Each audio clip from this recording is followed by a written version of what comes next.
So guys, good morning. Nag-crib ako ng nilagang saging. So, naglaga ako. Tapos, isasawso ko siya sa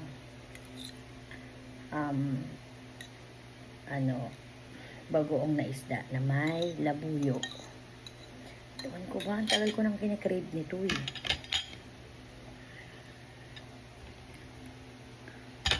Sobrang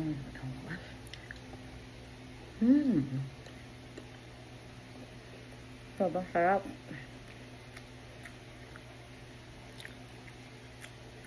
Tapos ididip mo siya dito. Yung pagkain nito ano ba yan, nagbuboses binata ako. Yung pagkain nito, natutunan ko to nung bubuhay pa yung lola ko.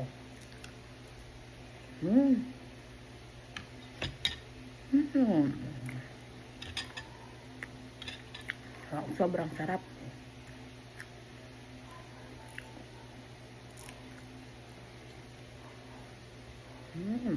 Yummy.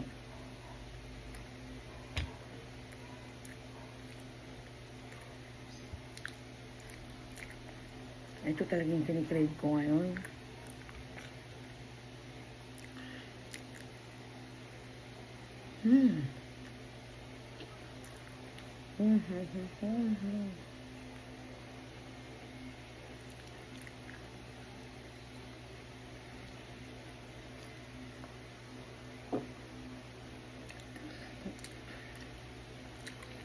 The best. Sobrang sarap. Ako naiintindihan niyo yung nararamdaman ko ngayon.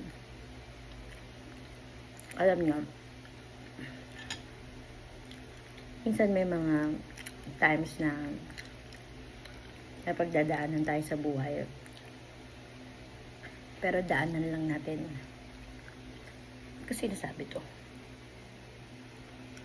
Kasi gulat na lang tayo. May magandang plano sa atin si Lord. Kapit ang kaya kay Lord. Minsan may mga times na hindi natin alam kung anong gagawin natin.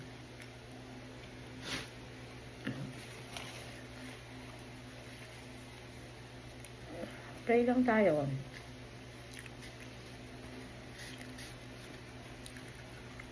Baka tinatawag tayo ni Lord, gano'n. Faith natin dapat huwag mawawala. Every time na magde-decide or magde-decision tayo ng isang bagay, pray muna tayo kay Lord. Kasi minsan ang mga tao nadi-disappoint na tayo, pero ang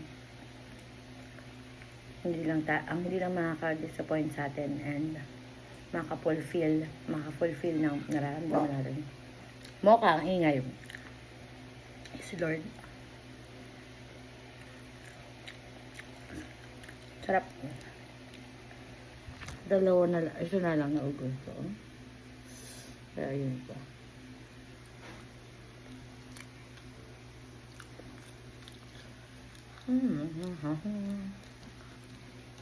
Bye-bye.